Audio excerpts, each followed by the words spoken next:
Agora olha só, galerinha, eu te pergunto uma coisa. Se o cara for muito criativo, muito criativo, que outra pergunta dá pra fazer com essa questão aqui? Ô professor, o menos eu continuo ali, não? Qual? Menos. Aí é que tá, ó, eu já usei o menos aqui, ó, no menos 1,6 vezes 10 a menos 19. Aí esse número negativo que estava multiplicando passou dividindo. E aí ficou o número negativo dividido por um número negativo. E menos com menos fica mais. Então, e outra, não faria sentido dar um número negativo de elétrons, né? Porque quando a gente vai contar as coisas, tem que dar um número positivo, certo? Ali, A carga de prótons e dos elétrons diminuir, que vai dar...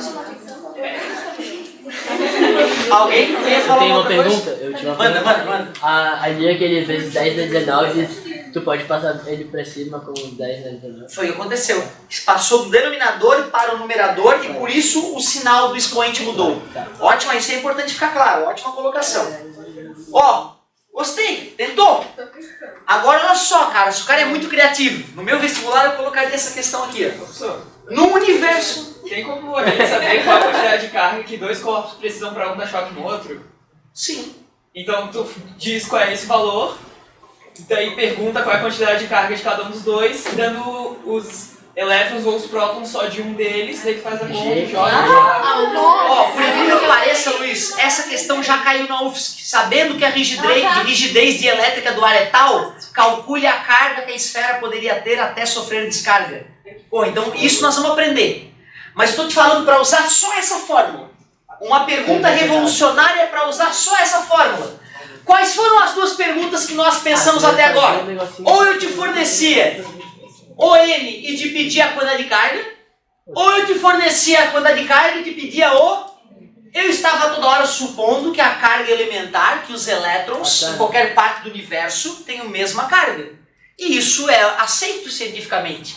Mesmo nunca tendo encostado em Júpiter, os átomos que compõem Júpiter, ao que tudo indicam, e a nossa física estaria toda errada se fosse o contrário, são os mesmos átomos que compõem a Terra. O átomo de ouro de Júpiter é idêntico ao átomo de ouro terreno.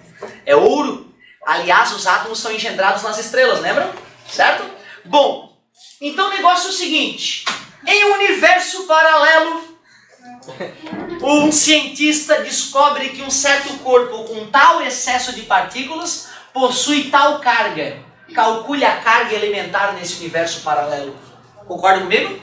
É possível, tá, cara? O Enem ele tá bem viajão. Por isso que é bom a gente nos permitir uma viajadinha. Quando começou essa história do professor me estimular a criar uma questão com uma equação que aparecia na frente, eu comecei a ficar criativo, né? Começava a vir uns devaneios na cabeça, mas viajar mesmo. E por incrível que me pareça, cara, uns devaneios desses, depois eu ia lá e tinha uma questão como eu tinha pensado. Ou seja, todo ser humano é meio parecido, cara. Pode ter certeza. Então vale a pena essas viagenzinhas. Porque daqui a pouco tu vai começar a te deparar questões que tu pensou antes dela acontecer. O caminho vai ser muito mais fácil, com certeza. Certo? Então, 3 incógnitas. Quantas perguntas possíveis? 3. No vestibular, normalmente, a carga alimentar, o cara não vai mexer, né, nessa constante. Por isso que, inicialmente, nós imaginamos apenas 2 perguntas.